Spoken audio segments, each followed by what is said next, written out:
Welcome to the Jeffers Brief, only on Contra Radio Network.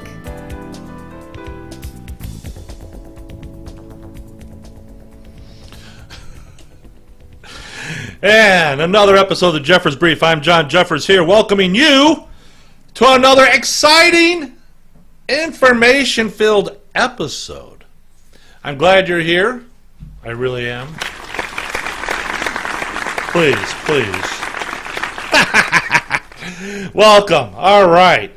We got a lot going on. As you're probably well aware of, the Democrats have decided to lose their mind. You know, this has been just like the week from hell for the Democrats.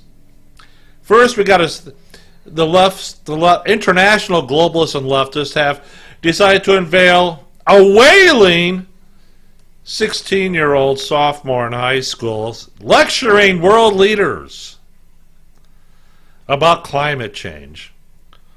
Really? This is your expert? This is, and you look at her facial expressions, it just tells you everything you need to know. It's the facial expression that says, yes, I've been indoctrinated, brainwashed, and I'm entitled. Don't you dare question me. And of course, the media is drooling all over her. I'm surprised she doesn't need a shower every time you see her with the media drooling on her. God forbid anyone question her. Right, Fox News? You don't want to, we're sorry. You know what? I don't know what's going on at Fox News. Actually, I do know what's going on there. But I've got, when you sit there and you apologize because somebody says something on your network you don't like, you know what I say? You can kiss my backside. Both halves. Both sides, long and hard, baby, because I don't care. I don't. But anyways, we can't question her, but, God forbid, if you're a teen wearing a MAGA hat, and then we slander the young lad. But that's okay. But don't you dare question little Greta. Kiss off. Make me sick. You know what? For those of you that are old enough to remember the 1970s? A certain NASA scientist said, there's a new ice age coming. It's a new ice age. We're all going to die. Then in the 1980s, it was acid rain. We're all going to die. We must give more money. And, of course, in the 1990s, the ozone layer is gone. Well, you know what? I've been in my backyard spraying a can of aerosol right directly up in the sky. You know what? The ozone's still here. But we're all going to die. The ozone layer is gone. Then in 2000, the same scientist who said in 1970, new ice age, it's global warming is melting the glaciers. We're all going to die. And, of course, the global warming thing didn't work. So they changed the term from global warming in the 2010s to climate change. And in 12 years, we're all going to die. Shut up. So ridiculous, I can't even stand it. I can't. Now, look, later on, all week and all next week, as the mainstream media drools on itself, trips over its own Johnson. They're wandering in their wet dream right now with the fact that, we're going to impeach Trump. Really? On what charges? What criminal charges? I'm waiting. Look, I've been on Disgracebook enough to realize, every once in a while you'll get some lib who decides to stick their neck out of their shell like a turtle and says, well, there are crimes. Well, okay, tell me what crimes President Trump has committed. What crimes has he been convicted of? And you never hear from them again because you know what? There aren't any. As you can probably hear in the background, Banjo the Wonder Dog has found that somebody is walking across the road from the house and therefore must be barked at all costs. Or if there's a squirrel in the yard, again, it's the same thing. It must be barked at and threatened. Okay, he's a good dog. Anyways, getting back to it. You know, the fact is Pelosi has lost control of her own caucus. Now, you may hear about it a little bit here and there. You may not. But know this. It's not going to go anywhere. This is for show. The radical leftists in the Democrat Party, led by the ass of Congress, AOC, that's what I call her, AOC, ass of Congress, and they said, we got to impeach, we got to impeach, we got to impeach. We don't like him. Well, that's because you don't like him is not an impeachable offense. Too bad. Get over it. You know, you lost the election in 2016, and I guarantee you, with this boneheaded move you've done, it's all but guaranteed a landslide for Trump. It will be. By the way, want to say thank you to the listeners in Canada. More listeners in Canada are tuning in, especially in the Yukon province. Thanks, guys. And in Australia. Yes, thank you. We've got listenership increase there. And something interesting here in the United States, I was looking at the downloads by state, and I've got the thing for it on Podbean to look at it. California is leading this month so far with downloads. Welcome, Californians. Welcome home. Welcome back. I know you never left, but you have been smothered. Smothered by the coastal Californians who just can't seem to get their act together. Never have and never will. And that's their fault. Because if you're a conservative living on the coast in California, you will never, ever, ever have your voice heard. However, if you live in the eastern half of California, you will. Unfortunately, the eastern half is always outvoted by the coastal Californians. But anyways, that's another issue. Now, you're going to hear all week about impeachment, impeachment, impeachment. But something I want you to listen here. Gateway Pundit got this. And they found it off the CNN live feed. I know. Let's follow me here. Pelosi accidentally tells the truth. And she admits that earlier yesterday, everything they're doing is an attempt to stop Trump from being elected. They can't win the election. They know it. They know it. And something else, too. If they're going to look at the impeachment of Trump, and they look at the transcript, which is nothing there, you know what? They're going to have to look at Biden's actions as the vice president of the United States. Not as a candidate, as vice president. By the way, his son gets paid $166,000 a month. A month! And he gets it from the Ukraine gas company that he just happens to sit on the board. Why is he on that board? He has no inkling about energy. None. Zero. Not natural gas, not nuclear, not fossil fuels, nothing. Why is he there? Something to think about. But anyways, getting back to it.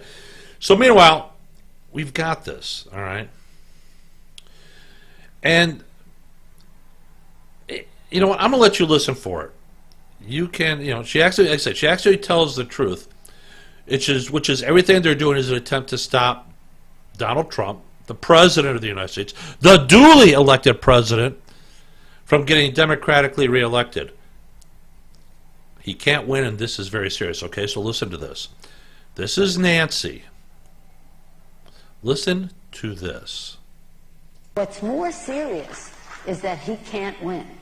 That is very serious to our country, to us as America. What is America? America is our Constitution.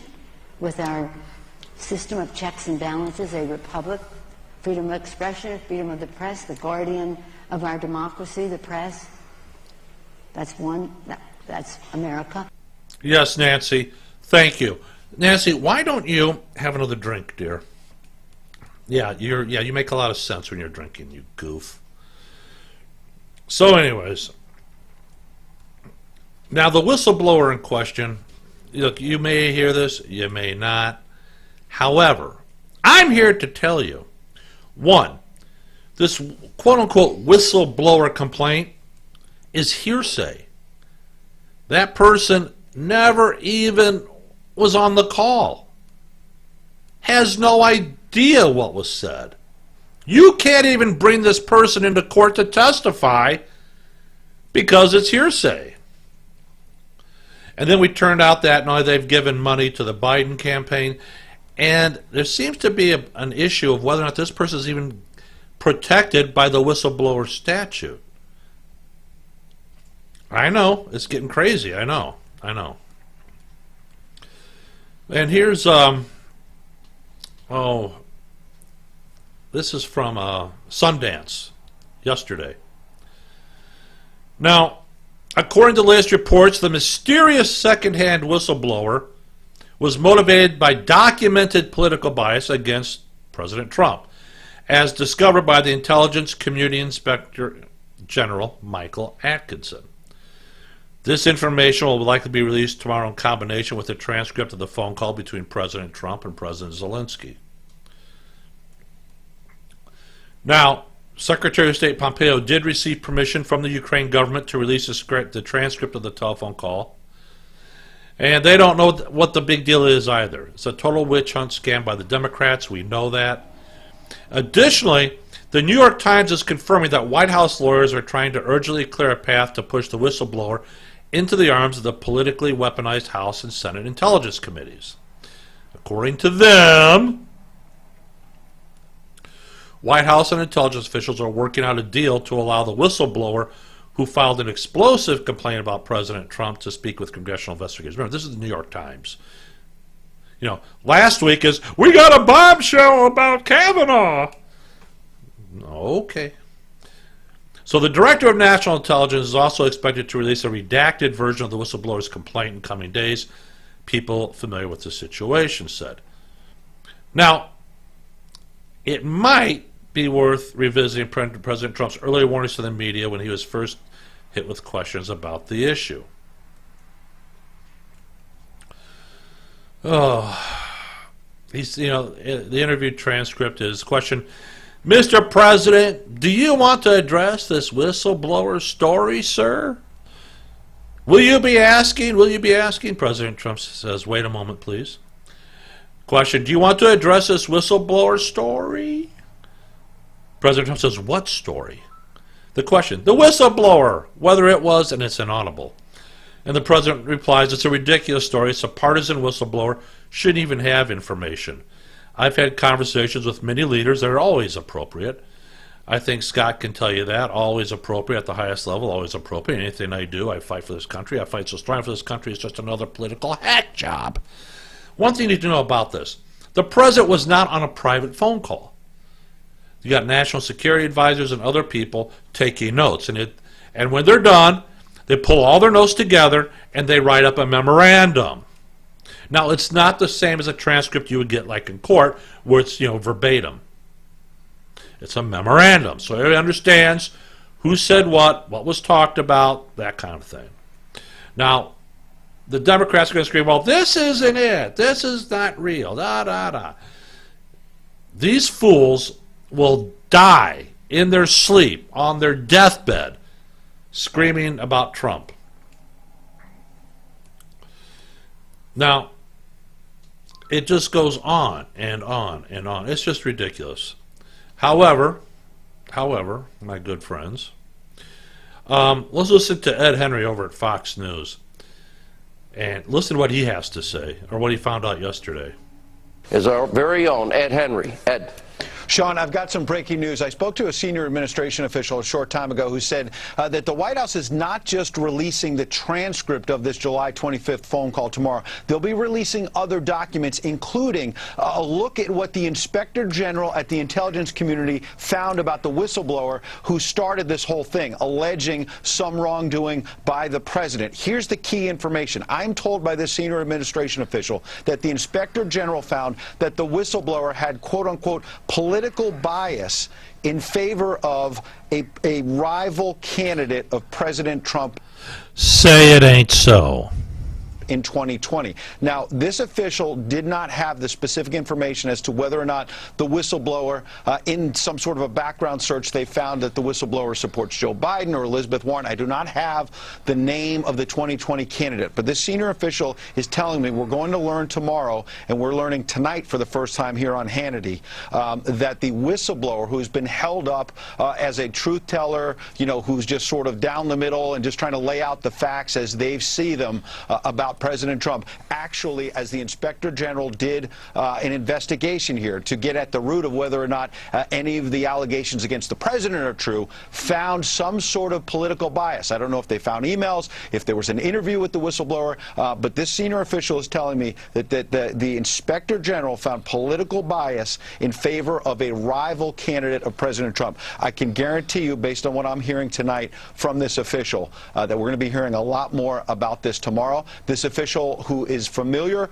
with the transcript of that call also told me that there is no smoking gun in this transcript, that it's nowhere near as inflammatory as Democrats and some of the media have suggested. But I will add that this senior official told me that there are at least a few words, in the words of this official, a few words in the transcript that are going to raise eyebrows and are going to cause political headaches for the White House. As you can imagine, there's going to be a lot of back and forth about the context of the call, the details. But this senior official who's seen the transcript of the call is telling me there's absolutely no smoking gun in there that is going to prove anything incriminating or damaging. Ed, I have the same report. My sources are saying absolutely no quid pro quo. It's like about 3 lines. They were talking about corruption.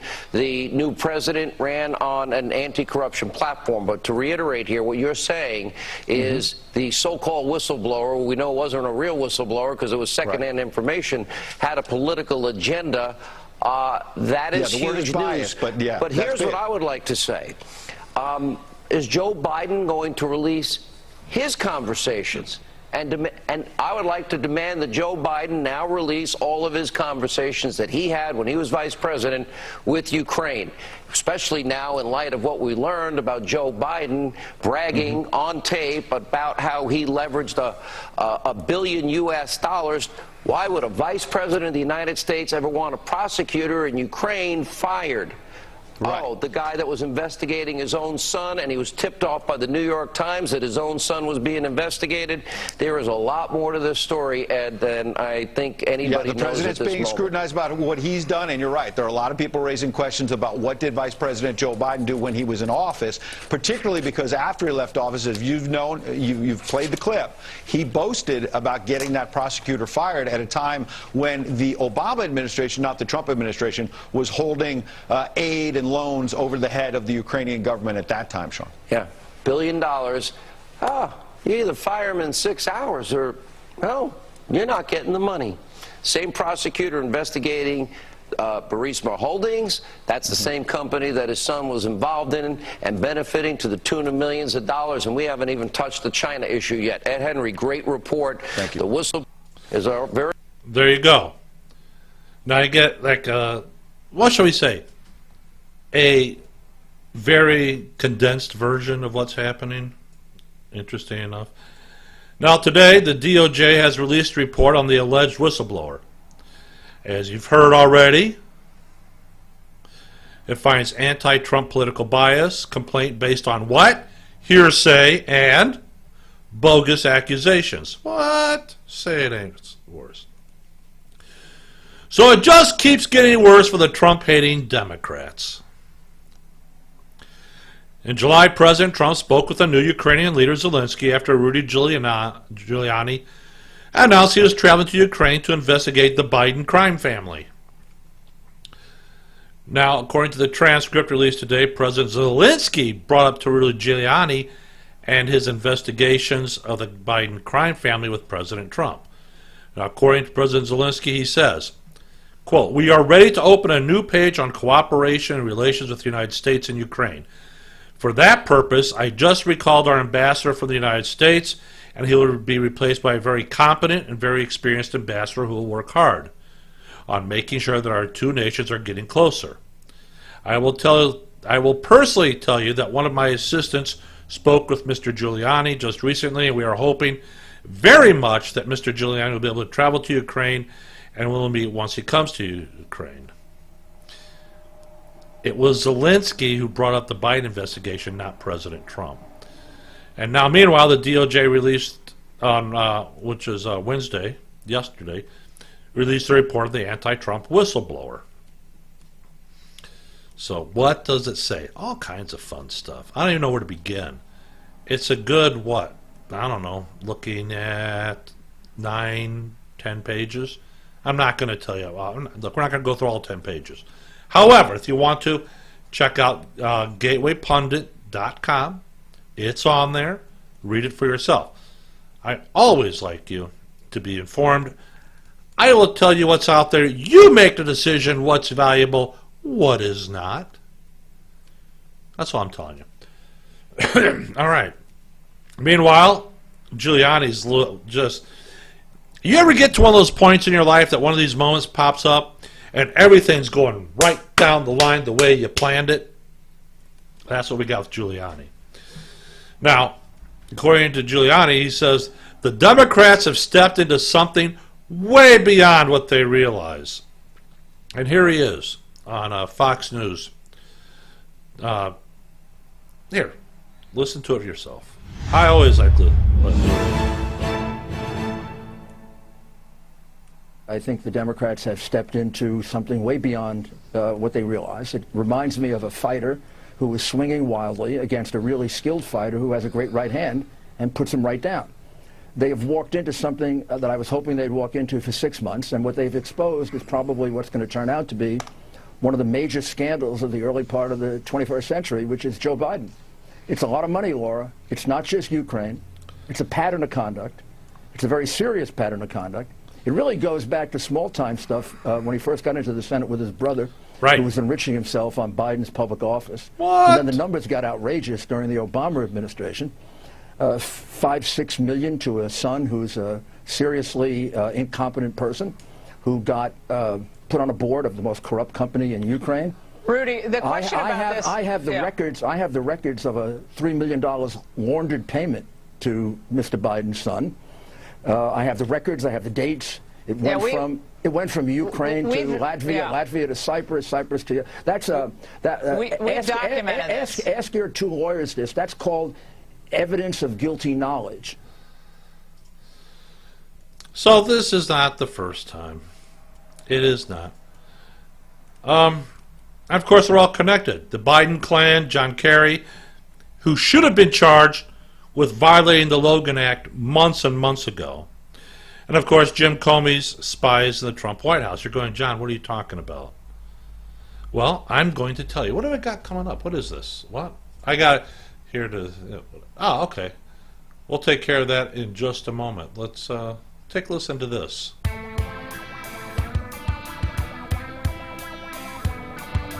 Hey, listen, the Contra Radio Network is launching its own network, and we want you on board. If you have a podcast and you want to be heard, come on board the Contra Radio Network. That's right. Log on to ContraRadioNetwork.com for more details. That's right. It is true. It is true. So, meanwhile, Trump's attorney, Jay Sekulow, reported that Comey's FBI inserted spies into the White House. We know that. These spies left the FBI and went to work for a company called FTI Consulting, the same firm that represented Hunter Biden's Ukrainian gas firm, Burisma. Oh, isn't that convenient? FBI operative Jordan Ray Kelly replaced Comey spy Anthony Ferrante, who was placed in the White House to spy for the FBI against the Trump administration. So, FBI operative Jordan Ray took over Ferrante, gave him access inside the Trump White House after he left government to work for BuzzFeed. Now, according to Seculo's ACLJ, the American Center for Law and Justice, which we really like, he says, what is disturbing is that, according to the same report, between the election and April 2017, when Ferrante finally left the White House, the Trump NSC Division, National Security Council Division supervisor, was not allowed to get rid of Ferrante. In other words, Comey tried to ensure that the White House had no authority to remove Ferrante. Somehow, the director of the FBI superseded the authority of the President of the United States, implanting an unremovable agent. And to make matters worse, the reports indicate that Ferrante was replaced in the White House by another FBI official, Jordan Ray Kelly, who signed security logs for Ferrante to enter the White House while he was contracted by BuzzFeed. Kelly left the White House last year and also joined who? FTI Consulting, the same firm Ferrante works for. Now, on July 2019, these two corrupt FBI agents were presenters at a conference hosted by Fordham University in New York City, which is also known as the Deep State U. Now, we know that FTI Consulting is also tied to the corrupt Biden family, according to a report from Time Magazine. That's Time Magazine. In July of 2014, David Leader, a former Senate Chief of Staff to Secretary of State John Kerry, signed on to work as a lobbyist for Burisma on May 20, 2014, about a week after Biden announced he was joining the company, according to lobbying disclosures filed this month. So Leader's involvement in the firm rounds out a power-packed team of politically connected Americans that also includes a second new board member, Devin Archer. Now, Archer is a Democratic bundler and former advisor in John Kerry's 2004 presidential campaign. Both Archer and Hunter Biden have worked as business partners with Kerry's son-in-law, Christopher Hines, the founding partner of Rosemont Capital. It's a private equity company. Doesn't this sound so incestuous? Doesn't it? I think it does. So Biden's office referred questions to a Burisma spokesman who says Biden has not been involved in contacting members of Congress or the Obama administration about the company.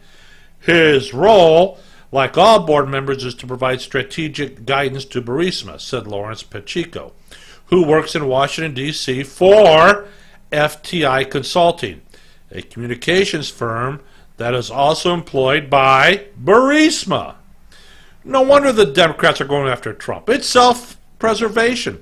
They're all connected, and the incestuous crimes together, over and over again. Everything that they accuse Trump of, they've either done and are doing. You make the call. Ridiculous. PJ Media. Roger L. Simon says he knows why the Democrats have gone insane. Oh, yeah, it is. Impeach, impeach, they say. If only he were Buckingham, they would take off his head as well. Trump has become the Democrats' version of Richard III, if he wasn't already. Okay, he was. They even moved an impeachment inquiry, whatever that means, a little bit chicken if you ask me. They've been doing it for the last 3 years anyway.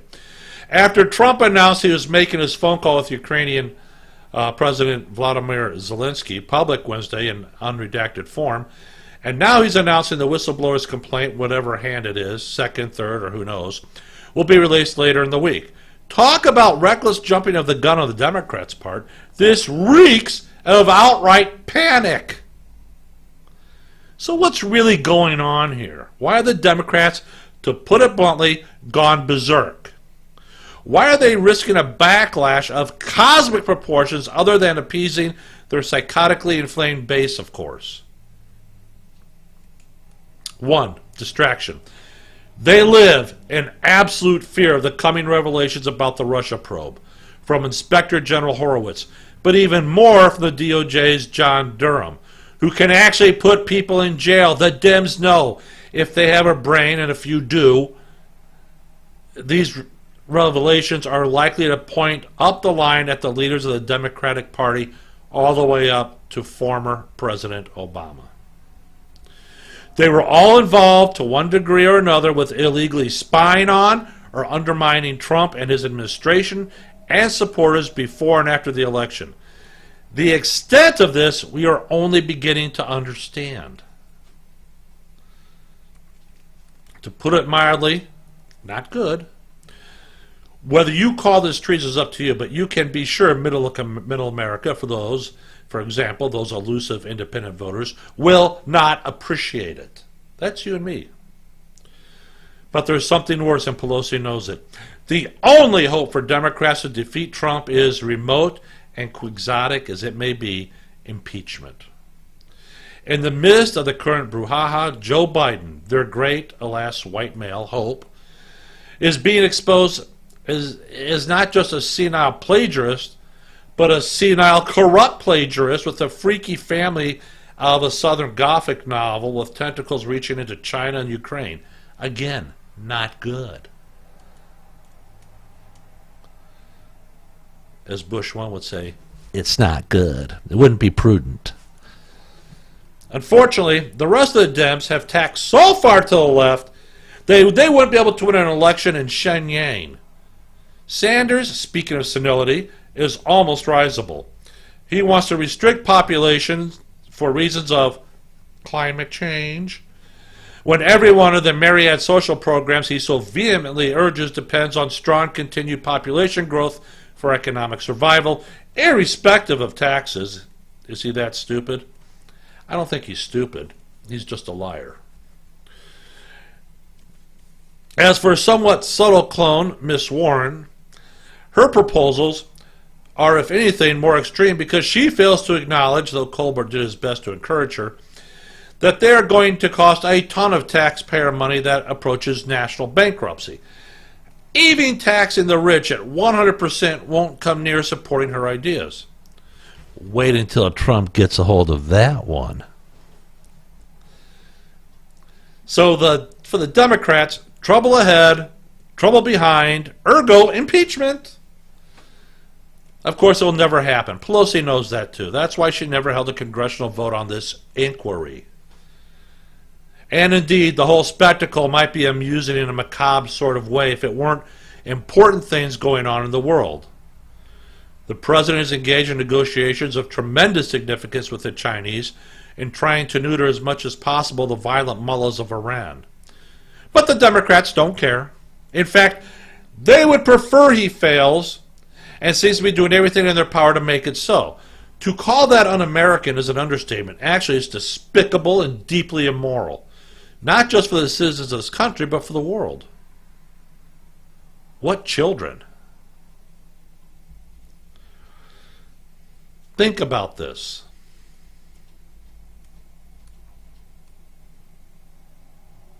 I don't know what to tell you guys. You know, I just, it's ridiculous. It just is. What much time I got left? Oh, I got plenty of time. Plenty. Few preppers out there. I know preppers and patriots as a subculture many times fall into the subset there. And that's fine. That's good. But my question to you is this. I mean, I think we have to ask the question, and I found a very interesting thing here on the SHTF blog. A little thing that says, what does prepping mean to you?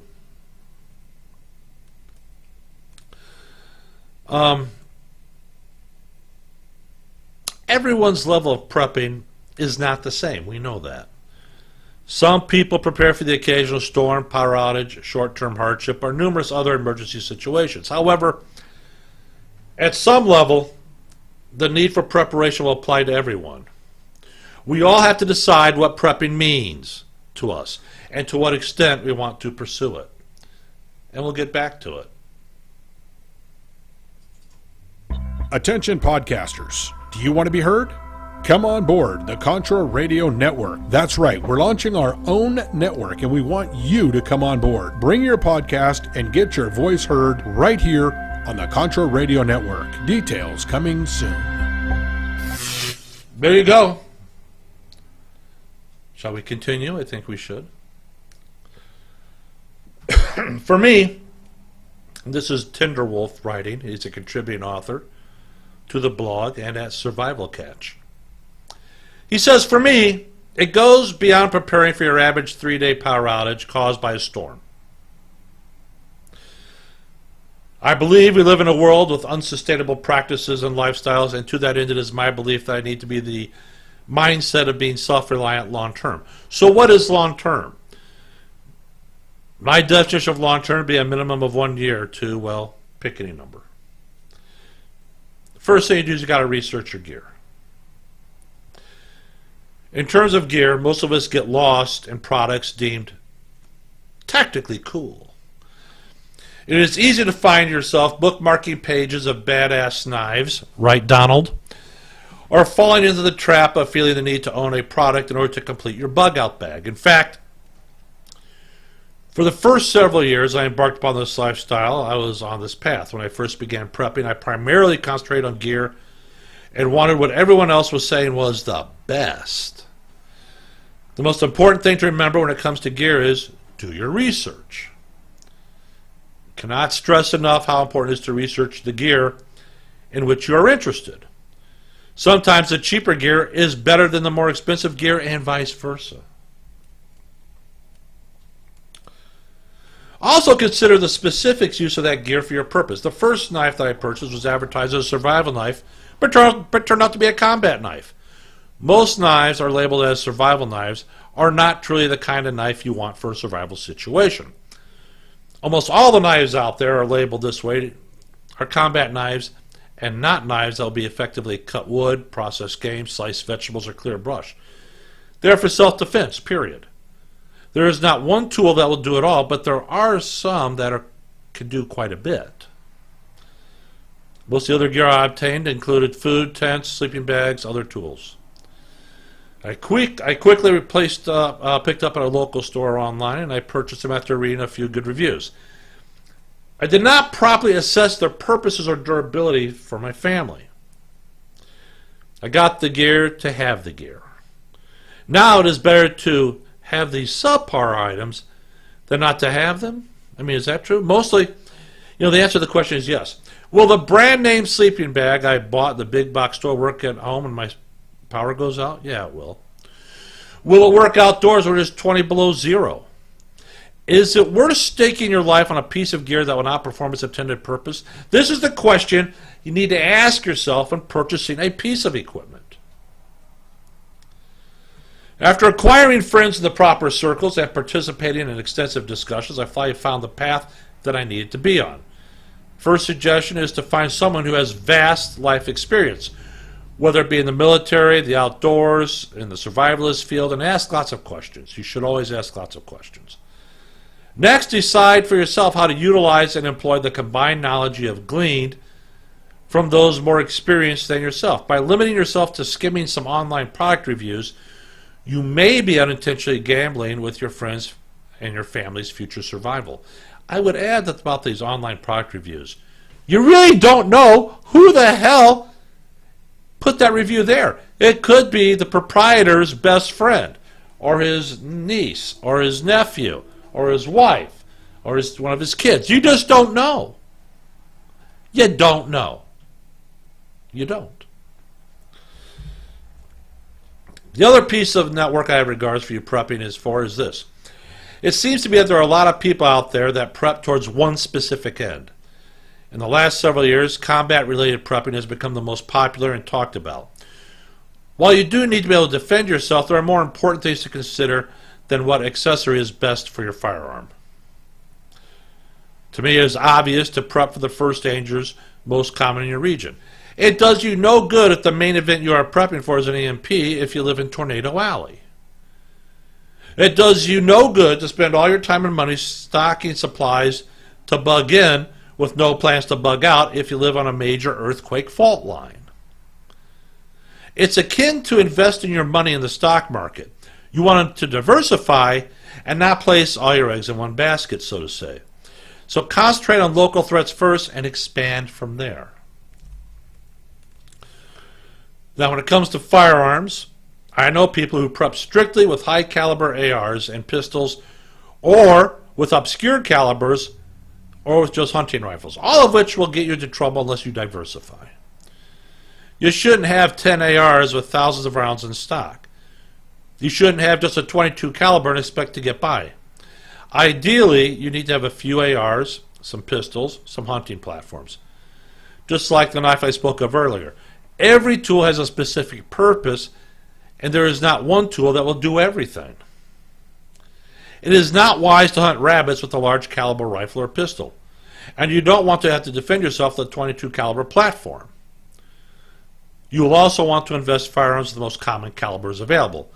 In times of desperation, this will make finding, reloading supplies, and ammunition much easier. Look, you don't want to be stuck with a firearm you cannot use because ammunition is no longer available due to it being an uncommon caliber. Again, you need to do what is going to work for you and the people with you. If you only have large caliber platforms, a small stature person might have difficulty firing it. Also, please be realistic in your choice of platforms. I cannot tell you how many times I have heard and seen discussions among accessories and scopes. Someone needs to be hitting targets at 1,000+ yards.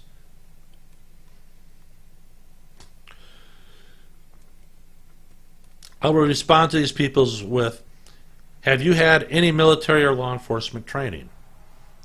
Have you trained with someone who was or is in the field? Most of the time it is people out there talking about their, you know what? And they have no business having those kinds of expectations of their skills. The one way my friend explained it to me was that if you are not prepared to live like the pioneers or how people did several generations ago, you will not make it. This is why, and for my purposes, is to obtain the knowledge and skills necessary to live and survive without any outside help. Yes, you will always need gear and supplies, but knowledge above all else. And why knowledge? Because knowledge is the one thing no one can take from you. They can't. Your education is the one thing no one can take from you. For example, if you're having a problem following along, you have learned to read. No one can take that skill of reading away from you. You have learned to do simple math. No one can take that skill from you. And the same is true when you're talking about prepping and outdoor skills. Once you learn it, no one can take it from you. Could they kill you? Yes.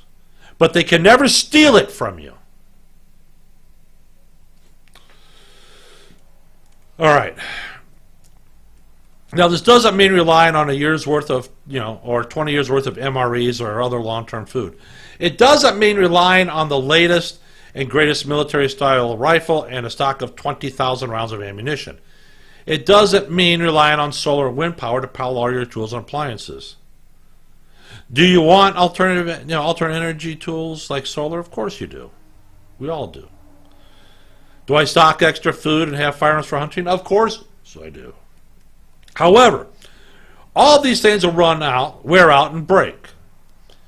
The ability to have as many possible solutions to one problem is the key.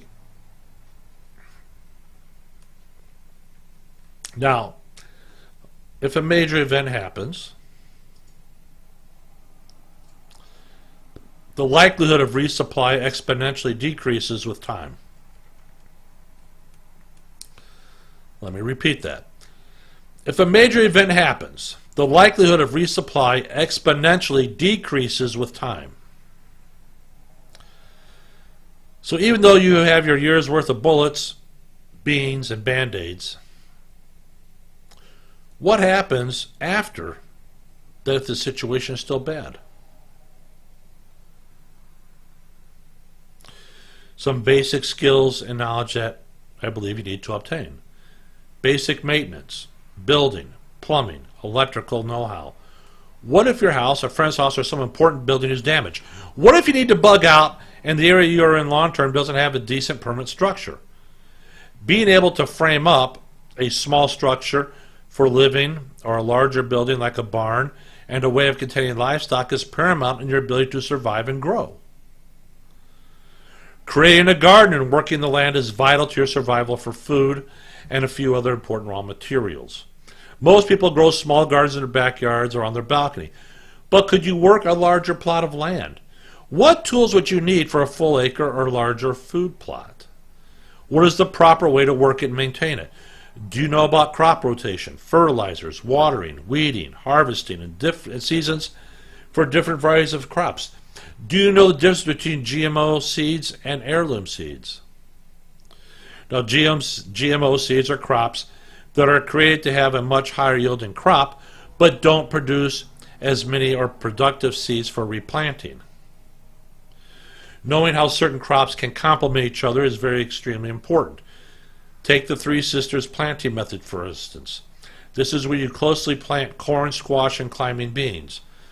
The corn provides a structure for the beans to climb. The beans will provide the nitrogen needed for the other crops, and the squash will spread out, blocking the sunlight, which will help in the prevention of weeds. Man up. Hey, sewing just isn't for females. Long ago, I learned basic sewing practices for fixing holes in my clothes. Recently, I've started to learn how to use a sewing machine to complete more complicated tasks. I've been using these skills to make my own belts and rifle slings. I've also been learning about patterns and hand sewing. Obviously, this helps in maintaining and making clothes, but also aids for other projects like creating belt holsters for tools, pouches, bags for carrying and storage, etc. It's an important skill because there might come a time when you can't buy more clothes. You might also not be able to depend on someone else to repair your clothes for you. I suggest investing, quite cheaply by the way, in a variety of needles and some spools of thread. I have found that if you go to the fabric store, the employees there are very helpful in finding exactly what you need, rather than shopping at the big box store. Joanne Fabrics. Practical medicine. Can't stress it enough. Talk to a lot of people that have these huge, expensive surgical kits, but they don't have the knowledge to use 90% of the items in the kit. So why do they have it? Well, because it looks good and they have everything just in case. Again, it's probably better to have some fun items or some items than not have them at all. But how is it going to help you if you don't know the proper technique? The average person does not have a need for a fully stocked surgical kit because they do not know how to use it. When it comes to first aid, the majority of us will be dealing with common issues and not taking out someone's appendix. This is a waste of money and precious space. What the average person does need is the knowledge to treat common ailments and injuries. You need to know how to treat sprained ankles, burns, small cuts, how to stop bleeding, dental care, how to suture, natural remedies as antibiotics, etc. Being able to stabilize someone is also extremely important. Just a few of the areas in which I believe most people overlook and need to beef up their knowledge and skill base. The benefit of taking this route are the skills and knowledge that you will learn to help with you on your daily life, in addition to an event, a critical event. Whereas buying all the tools and food needed for a zombie apocalypse might look cool on the wall and make you feel good with a puffed out chest, but they don't necessarily serve any other purpose.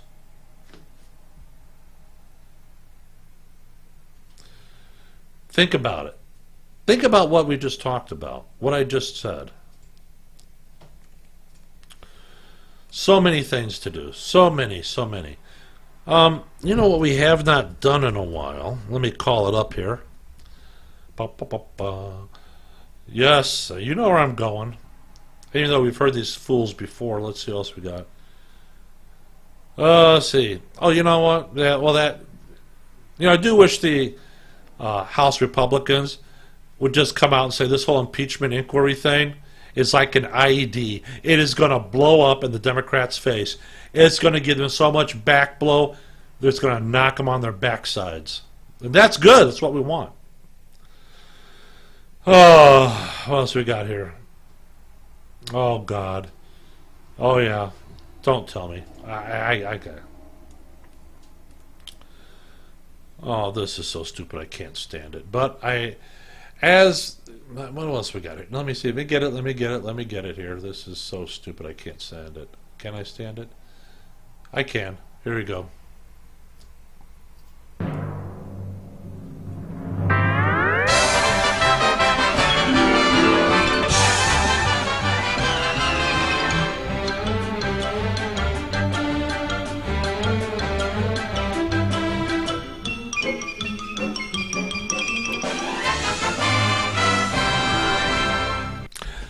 Yes, it's been a while since we've done with our social justice warriors.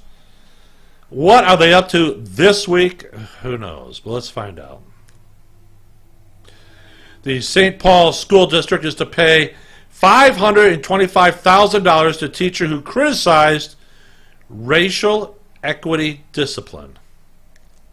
That's a former teacher who criticized the district for failing black students with its lax discipline policies that did not hold them accountable for disruptive behavior. Let's see. Anheuser-Busch cancels Carson King over a high school tweet. Imagine that. Oh, what else we have here? On Nolte.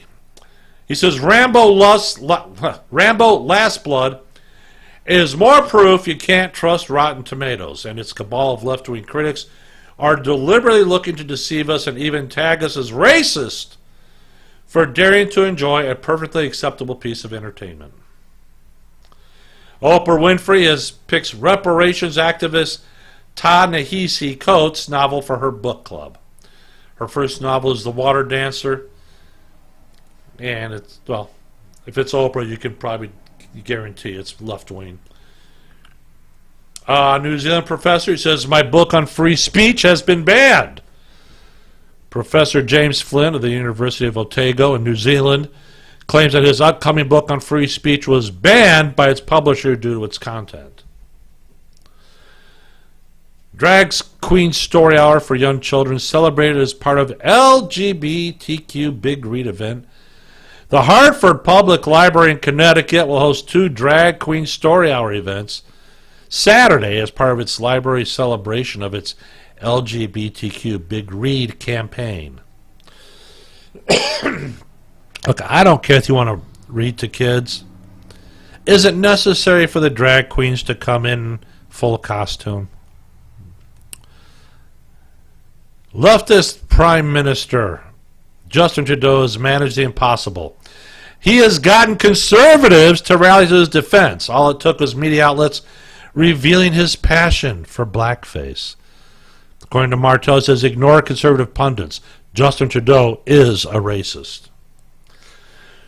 UK schools teach 6-year-olds about masturbation. That's right.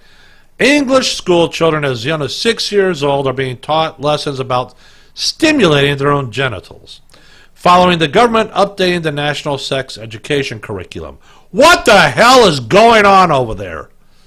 Look, there's a lot of conservatives in the UK. Isn't it about time you start taking back your country? If you got to go to prison, so be it. They can't imprison all of you, now can they? The New York Times is an anti-Semitic haven of racism and hate. So I'm thrilled the New York Times has chosen to embrace this cabal of racists, because I am always thrilled when a person or organization stops hiding behind lies and reveals who and what they really are. That's John Nolte over at Breitbart. And of course, I don't know why any of you would, but the woke Emmys have failed. It's hit a new record low. So the 71st Primetime Emmy Awards on Fox drew a record low viewership on Sunday, as TV fans opted to tune out of the telecast that featured woke celebrities lecturing America on issues including the gender pay gap and transgender rights. Let me ask you something. I didn't watch it. I was not going to watch it in any way, shape, or form. Why would you want to watch a bunch of people who play pretend professionally, who get paid a lot of money to play pretend, when in fact all they do is read and do what they're told? They're like trained monkeys. Why would you watch them? Now, apparently there are 6.9 million Americans who did turn in to watch these fools, pat each other on the back, and tell each other how woke and how great they all are. Why would you do that? You know what? I look at them as trained monkeys. When I want to be entertained, entertain me, monkey. Go where you're told to go. Say what you're supposed to say. Entertain me, monkey. Dance, monkey, dance! I do not watch any award shows that have to do with Hollywood. All you're going to do is watch them pat each other on the back. Oh, you're the best. Oh, you did such a great job of pretend. You know what? I couldn't have done without you. Let's check out. A black pro-life activist says that Planned Parenthood CEO's denial of Sanger's racism, by Sanger, she's the one who founded Planned Parenthood, says denial of Sanger's racism is a desperate attempt to rewrite history. That's all they do. That's all libs do. We have to rewrite history to fit what's going on in the here and now. Two Emory law school professors are accused of using racial slurs in class. Hey, I'm not going to repeat it. I don't think it's necessary to repeat it. The United Kingdom government blocks culturally insensitive ban on cat and dog meat. It's a move to ban cat and dog meat, fearing it could offend people in Asian countries. Why don't you stop worrying about offending people in other countries and worry about your own damn country? This is what globalism gets you. This is what it's about. This is what it does. It gets your government to worry about what the hell's going on in another country. Who cares what's going on in the other country? Worry about the people that pay you, that you're supposed to represent, instead of worrying about, well, gee, it just might offend somebody. You know what? Here it is. I can't help myself. I can't help myself. Kiss my ass. Kiss both sides of it. Meanwhile, you got the mayor of London, Khan, who says hijabi women racially abuses Indian man in multicultural capital. How can that be? Oh, that's right, because they will not integrate themselves. They will not. I'm telling you guys stuff like this. All right. Oh, who cares? Who cares what Patricia Arquette says? Boo hoo hoo. Oh my Lord. The Labour member of Parliament says the British must pay reparation. Links Trump to the KK wizard who backed Corbyn. The Labour Shadow Secretary of State for Women and Equalities, Dawn Butler, has said British businesses must pay reparations and linked U.S. President Donald Trump to the former Ku Klux Klan leader David Duke, apparently forgetting that he endorsed her own party leader. You know what? It's amazing. If there's ever money to be had, by God, rest assured, they'll demand it. Oh, running out of time quickly. Let me see here.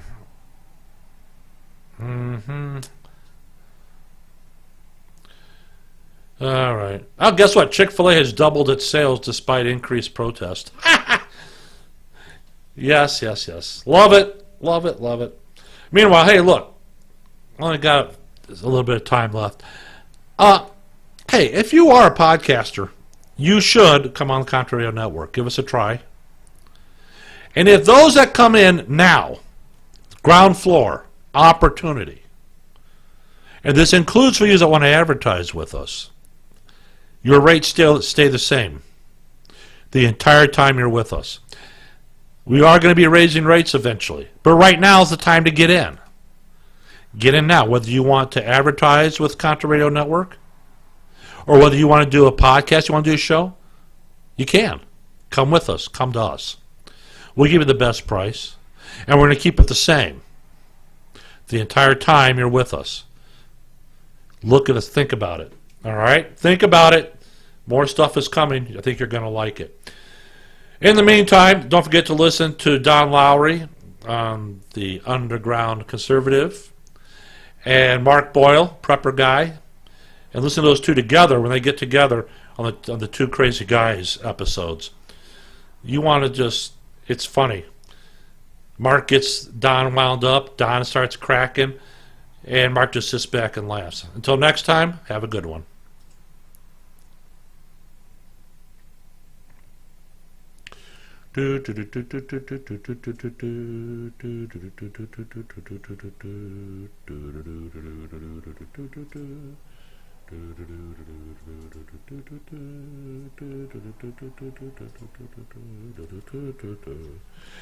Oh, what we got here? Come here. There we go. All right. Hey, thanks for listening in, guys. We'll see you next time here on the Jeffers Brief. Think about coming with CRN. I'm serious. Think about it. All right. Until next week. Have a good one.